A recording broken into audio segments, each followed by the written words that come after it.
कि आपके साथ सैबोटेज किया जा रहा है, और हो सकता है कि जो नरेंद्र मोदी के सामने भी जो तेजस क्रैश हुआ था उसके साथ भी कुछ सैबोटेज किया गया, क्योंकि वहां पर हमें एक बात नहीं भूलनी चाहिए कि वो विमान पाकिस्तान की सीमा के साथ उड़ रहा था। जैसलमेर पाकिस्तान की सीमा पर है, ऑलमोस्ट, ज्यादा दूर नहीं है, तो प्लेन जब उड़ेगा तो पाकिस्तान की सीमा के उधर ही रहेगा। तो वहां पर पाकिस्तान के पास अब ऐसी सलाहियत आ गई है चाइना की मदद से कि वो दूसरे प्लेन के नेविगेशन सिस्टम को जैम कर सकते हैं। क्या उस तेजस के साथ भी ऐसा हुआ था, और क्या इस तेजस के साथ भी ऐसा हुआ है? सवाल बहुत सारे हैं, जवाब पता नहीं कब मिलेंगे इनके, लेकिन हमें सावधान रहने की जरूरत है कि भारत की सक्सेस स्टोरी को सैबोटेज करने के चांसेस बहुत ज्यादा लग रहे हैं, और कहीं ना कहीं इंडियन सक्सेस को डिरेल करने के भी चांसेस लग रहे हैं। तेजस अच्छा एयरक्राफ्ट है, सवाल उठ रहे हैं कि कहीं तेजस दूसरा MiG-21 ना बन जाए। तो कहीं ना कहीं जो चीजें निकल कर आ रही हैं वो इतनी आसान नहीं है, और वैसे भी तेजस इतना बुरा प्लेन नहीं है। मैंने कई लोगों से बातचीत किया जो थोड़े बहुत इस बारे में जानते हैं, तो वो कहते हैं कि तेजस एक अच्छा प्लेन है, और ये कई लोगों की आंखों की किरकिरी बन चुका था, और वो नहीं चाहते थे कि तेजस कामयाब हो, क्योंकि तेजस अगर कामयाब होता है तो उनके फाइटर जेट्स नहीं बिकते, क्योंकि भारत के पास पैसा है फाइटर जेट खरीदने के लिए, तो वो दूसरों से नहीं खरीदेगा, अपने बनाएगा, तो उनका लॉस होता है। तो भारत के तेजस का लॉस होना वो उनको खुश करने वाला है कि नहीं जी, फिर तो उनके प्लेन बिकेंगे, यूरोपियन के यूरो फाइटर हो गया, या राफेल हो गया, या F-35 हो गया, या कोई और कंपनी होगी उसका प्लेन बिकेगा फिर। लेकिन मुझे लगता है कि तेजस के गिरने से बहुत सारे देश खुश हैं, लेकिन हम भारतीय होने के नाते बहुत दुखी हैं, क्योंकि तेजस आज का नहीं बन रहा साहब, इसको 25-30 साल बनते हो गए। इसके अंदर कई सरकारों ने और कई वैज्ञानिकों ने, एक्सपर्ट्स ने अपना कंट्रीब्यूशन किया है। अब सवाल ये पैदा होता है कि ऐसा क्यों हो रहा है, ऐसा नहीं होना चाहिए था, लेकिन हादसा तो हो गया।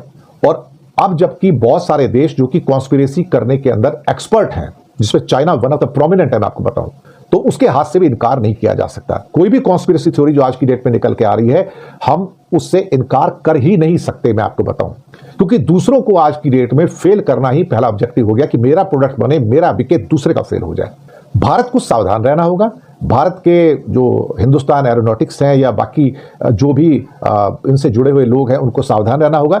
अस्सलाम वालेकुम दोस्तों, पाकिस्तान ने इनका एक तेजाज तो जो इनके बॉर्डर पर उड़ा था और दोस्तों मोदी के सामने क्रैश करवा दिया, और दूसरा लाखों लोगों के सामने क्रैश करवा दिया। दोस्तों ये मन घड़त बातें हैं, और ये मन घड़त बातें कर रहे हैं भारत के वो नामी ग्रामी लोग जिन्हें दोस्तों समझा जाता था कि ये कुछ ना कुछ समझदार है। कहते हैं कि वहां पर पाकिस्तान ने दुबई में इनका त्यारा जैम करके गिरवा दिया। अगर आपका त्यारा इतना काबुल होता तो आपके त्यारे के सामने दुनिया की लाइन लगी होती, उसे नाचने की जरूरत नहीं थी। पाकिस्तान का दोस्तों मंजा हुआ त्यारा वहां पर जाकर खड़ा है, एक दिन भी उड़ा नहीं है, वहां पर लाइन लगी हुई है, लोग आ रहे हैं और कह रहे हैं कि हमें ये त्यारा दे दो। आपको बताता हूं कि जिस फ्रेंडली कंट्री का कहा जा रहा है कि वो F-17 थंडर खरीद रहा है और उसने MOU साइन किया, वो कौन है? वो ऑस्ट्रेलिया है, दुनिया का बड़ा मुल्क। ऑस्ट्रेलिया F-17 थंडर खरीद रहा है दोस्तों, ये तो भारत के यकीन मानिए सारे पेज हिला देगा। कोई उसने कर्तव्य नहीं किए, वहां पर नाचने की जरूरत ही नहीं थी, वो ठोक कर आया है जिसे ठोक कर आना था। 4.5 जनरेशन के त्यारे जो राफेल उड़ रहे थे ना, उन्हें भी ठोक कर वो बैठा है अपना दोस्तों, वहां पर पंजाब मनवा कर बैठा हुआ है वो त्यारा, और उसे कोई नाचने की जरूरत नहीं पड़ी। और आपके त्यारे में दम ही नहीं है। आपने बनाए हैं 10 त्यारे और उसमें से 2 क्रैश करके, कहते हैं कि J-10 भी बहुत क्रैश हुए शोज में, कहते हैं F-16 और J-35, और वो हजारों की तादाद में बने हुए त्यारे। अगर हजारों में से 3-4 क्रैश कर जाते हैं, ऐसे कुछ नहीं माना जाता। जो बने ही 3-4 है तो 3-4 क्रैश करके, तो ये तो बात ही कुछ हो रहा है। ये तो ये है कि आपके त्यारे में दम ही नहीं है, और वो त्यारा नहीं, वो फ्लाइंग कॉफिन है। कमाल की बात है कि दोनों क्रैश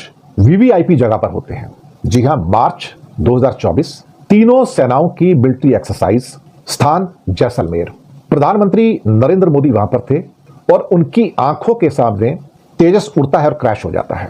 हर आदमी स्तब्ध, शॉक्ड, चेहरे पर हवाइयां उड़ रही। लेकिन उस हादसे के अंदर पायलट बच जाता है इजेक्ट होकर। वहां पर एयरफोर्स के चीफ, हमारे कंबाइंड डिफेंस फोर्सेस के चीफ भी थे।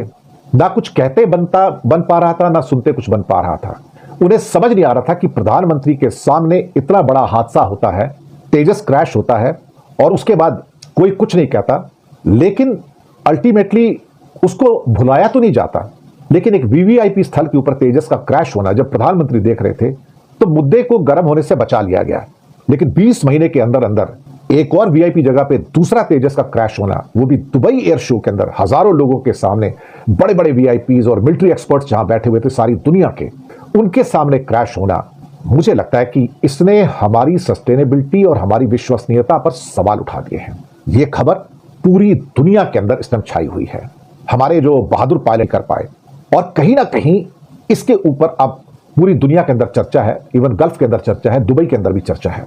अब गल्फ न्यूज ने अपनी रिपोर्ट में लिखा था कि भारत ने एक दिन पहले तेजस के एयरक्राफ्ट से ऑयल लीक होने के दावों को खारिज कर दिया था और उसे फर्जी बताया था। क्या यह कारण था? क्या उसको छुपाने की, ढकने की कोशिश की गई? फैक्ट चेक के अनुसार बताया गया कि कई प्रोपेगेंडा अकाउंट्स के जरिए दुबई एयर शो को एक वीडियो फैलाया जा रहा है, दावा किया जा रहा है कि विमान का ऑयल लीक हो रहा है। ये दावे फर्जी हैं। ये उस वीडियो के ऊपर पीआईबी का पूरा एक बयान आया था। लेकिन जब ये क्रैश हुआ दुबई में आंखों के सामने और पायलट की मौत हो गई, तब मुझे लगता है कि शायद हो सकता है कि लोग अब ये भी कह रहे हैं कि क्या कुछ चीजें ढकने की कोशिश की जा रही है। अब सवाल ये पैदा होता है कि जो हुआ वहां पर वो अपने आप में अद्भुत लेकिन शोक मनाने वाला था। एयर शो देखने के लिए हजारों की भीड़ थी। दोपहर के करीब 1:30 बजा था। भारत की सूर्य किरण की टीम ने कुछ फॉर्मेशन से अच्छा प्रदर्शन किया था, तालियां बजाई। और साहब उसके बाद जब कुछ मिनट के बाद फिर एक F-35 आता है, उसकी गर्जना ने लोगों का ध्यान खींचा। और फिर 2:10 पर भारत का तेजस आकाश में आता है। सबको टाइम स्लॉट दिए होते हैं और जिसकी पहचान सबको पता लगे